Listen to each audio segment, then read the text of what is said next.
What's up, everybody? Welcome into Group Chat Football Live. I'm Peter Ariz alongside D Money, and we have some breaking news here on a Friday night as one of the top available players remaining in the transfer portal, Pat Coogan from Notre Dame, is headed to Indiana. Huge pickup here for the Hoosiers. Obviously looking to build on that season they had last year with Curt Cignetti, year number one. And it's been a huge transfer portal cycle for them. Obviously, Fernando Mendoza coming over from Cal at quarterback, Roman Hemby at running back. But you're getting a really experienced guy here in Pat Coogan, who played on arguably the best offensive line in the unit in the country, started 13 games each of the last couple seasons. So you got to be thrilled if you're an Indiana fan right now. Yeah, this is a weakness of the team last year. There weren't that many weaknesses with how strong Indiana was, just as a complete ball club. But you look at the offensive line, 52nd in sack percentage against FBS opponents, 77th in yards per rush. You got a little beat up when you went against the Ohio States of the world, the Notre Dames of the world. So what do? You go and grab a starter from Notre Dame, Pat Coogan, 6'5", 310 pounds, a native of Chicago, Illinois. This is somebody who's had an interesting journey, right? He started all 13 games at left guard in 2023 for the Fighting Irish. Sam Pendleton, who is now at Tennessee, beat him out at left guard. He then moves to center. Coogan does. Ashton Craig wins that center job. Ashton Craig gets hurt. What happens? Pat Coogan steps in at center and is the heartbeat of the team, really, as they make their run to the championship game. He was famous for his pregame speeches. 4 quarters of FU football was kind of his slogan. Only 8 quarterback pressures on the season, 1 sack, 79 Pro Football Focus pass blocking grade. That was second on the team. Just watching him play, the thing that stands out, the size and the length at center. This is a guy who played guard at Notre Dame, started a lot of games. So if you're doing that, you got to have some size and physicality to you. When he moves to center, he is now a big center, but he can still get to the second level, has some critical second level blocks as you watch him over the course of the season. When he entered the portal, I went back and watched the Louisville game, really focused on him. And that size and physicality stands out at the center position. If you're Indiana, you're again, like I said, you're getting beat up a little bit by those highest level teams, the Notre Dames and the Ohio States, the teams playing in the championship game. So getting a guy like that when they have an overflow of depth, and you're wondering, why is Coogan going in the portal? Well, Ashton Craig, who beat him out, comes back. You just have a lot of young talent on that offensive line. So starting caliber guys like Coogan and Rocco Spindler, who we'll talk about in a second, jump in the portal. That surplus benefits a team like Indiana, which needs players like this.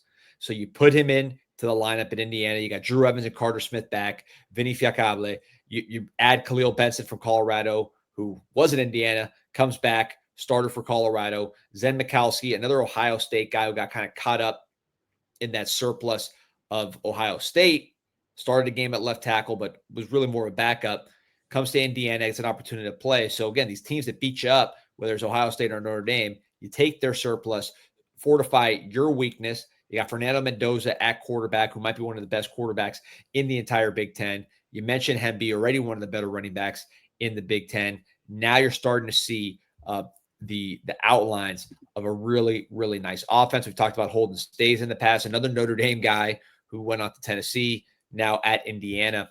Guy we really liked his potential there to be a target for Fernando Mendoza, who loves to throw to the tight end. So overall, you have the makings of an offense that should pick up exactly where you left off last year. Look at the defense. You brought back D'Angelo Ponce, a sensational cornerback. You bring back Aiden Fisher right at the middle, Michael Kamara. So you're not missing much. Jamari Sharp, really athletic guy from down here in Dade County, really fast. Marion Knighton, who you added in the portal, another South Florida guy. So between Knighton, Pons, Sharp, a lot of South Florida secondary players who with speed and athleticism, and now you fortified your offense. So I'm talking a lot just because I'm really excited about the complete team that Indiana is building. Well, and again, this all goes back to Fernando Mendoza at quarterback. You mentioned he likes to throw to the tight end a lot. And really what he had at Cal last year was his best skill position player in Jade Knott was hurt for most of the season.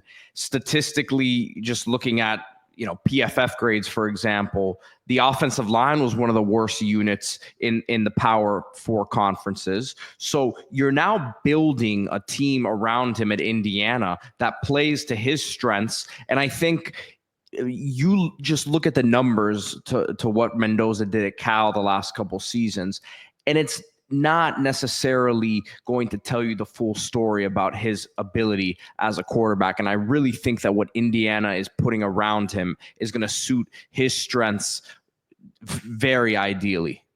Yeah, a better situation. Competition will be better as well, but I do think it's a better situation. And look, we're not sure that they're done adding at the offensive line. You still have Rocco Spindler, a teammate of Ben Coogan, another guy Pat Coogan, Pat Coogan, who started on their run to the national championship. Guard, wrestler, phone booth brawler will be a huge addition to this offensive line if they're able to close that one out. He's visited, also looking at schools like Virginia. I believe he's at Virginia right now as we record this on Friday. Pitt's in the mix there, but Nebraska's in the mix there. But I think if you reunite him with Coogan there in the interior, now you're really, really looking strong with two championship level starters. And because they just started in the championship game. Mikowski, a guy who started a game this year for Ohio State, more of a depth player for them, but not a deep depth player. He's someone who is in line to play a little bit, as you saw, because he played this year. Khalil Benson, a starter for Colorado. He might be more in trouble if you bring in a Spindler. And then two of your better starters last year in Drew Evans and Carter Smith. So to me, that's the makings of a very, very solid Big Ten offensive line. You already know the tight end is going to be solid with Stays, who we think is one of the more talented guys in the country, a lot of experience. Mendoza will be one of the top quarterbacks in the Big Ten, I believe, in many respects, more proven than what both Ohio State and Notre Dame. Again, the two teams we've been talking about, I know Notre Dame's not in the Big Ten, but the two teams we've been talking about, he was probably ahead of those guys. Drew Aller's going to be, the most acclaimed quarterback in the Big Ten, but he had his weaknesses for all the NFL talent he has. Mendoza, with good protection, really could stake his claim as being one of the better quarterbacks, if not the best quarterback in the conference. I mean, who are we really talking about if we're talking about the Big Ten with Michigan potentially playing a true freshman, Ohio State potentially playing a redshirt freshman? Brayola is going to continue to develop, but he's had his ups and downs. I mean, Mendoza might walk in if he has the right protection with Hemby behind him. He might walk in as maybe the best quarterback in the Big Ten. Is that a crazy statement? Luke Altmaier at Illinois had a good finish to the season. I think he's on an upward trajectory. That's a good one. And look, he's benefited from a solid offensive line as well, offensive line oriented program. Drew Aller. I mean, we can't forget Drew Aller. Drew Aller's, I think, the one that you would say is the guy. But look, with Altmaier, he loses both his wide receivers, who are outstanding wide receivers, really underrated. And then Aller, NFL wise for sure, but Mendoza, I believe, threw for more yards. That's going to be more of a running oriented team. Receiver wise, you lost your two starting receivers at Penn State, and I don't know if you've really replaced them. They didn't get the ball that much anyways. I'm just saying it's a discussion. And when you put a guy like Coogan there at the pivot, he really stabilizes that offensive line. He was a leader of Notre Dame's offensive line. He's clearly going to be a leader for Indiana. Yeah, well, that brings me back to my final point on this whole thing is, how good do you feel if you're a Notre Dame fan? Not that you lose Coogan, but about your situation. If we're talking about him like this, he's going to go over to Indiana and be a big part of what we expect to be a successful season. And if you're Notre Dame, you're not even expecting to miss a beat. Yeah, look, they are blessed in this particular area. But that's the cool thing about the portal is that talent gets spread out. Rather than Notre Dame having 8 really high-quality guys, maybe they have 6, and then 2 of them go to Indiana, potentially. At least one we know for sure. So that is why you see so much parity in college football and teams like Indiana able to rise. Look, Indiana's got a lot going for it themselves. I mean, their defense, the spine of their defense comes. They lose C.J. West, they lose some guys, but the spine of their defense to me comes back, and they still have that great speed on the outside.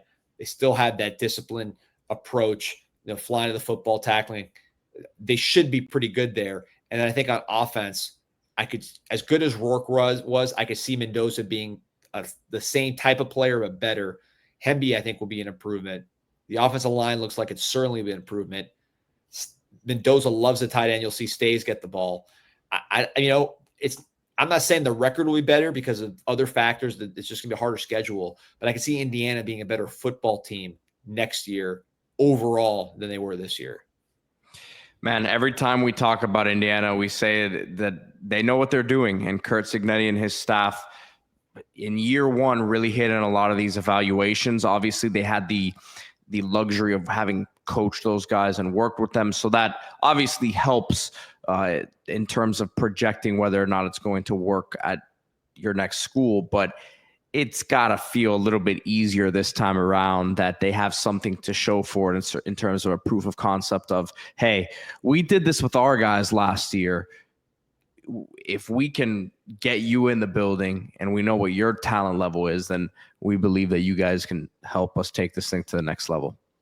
Yeah, look, I mean, Coogan saw it firsthand, right? I mean, the last time we saw this team was not in the homecoming game, right? It was in the playoff. So he knows that they can play ball. He knows that that he could help them, and he knows he's snapping the ball to a proven quarterback that threw for over 3,000 yards last year without a lot of help. So I love the fit. I would love Spindler to join just because I think it would be cool to see him reunite with Coogan, and we'll see where it goes. But we talk about these guys a lot because we just love the direction and the decision-making of the roster, right? They're not trying to be someone else. They're trying to fit to their identity, getting tough, smart players who can work in a team concept, who are not mercenaries, right? They're transfers, but they're not mercenaries. I think that's a big difference. And I think Coogan, with his leadership, with his experience right away, the respect factor is going to be off the charts, and he's going to be able to take charge of this offensive line. All right, everyone. Appreciate you tuning in to this show today. Again, Indiana fans, hit that like button, subscribe to the channel. This is Group Chat Sports. This is our show, Group Chat Football Live. If you like this sort of content, you can watch us every day, Monday through Friday, here on our channel. So again, hit that subscribe button so you don't miss those alerts and you can catch us live. Thank you guys for tuning in today.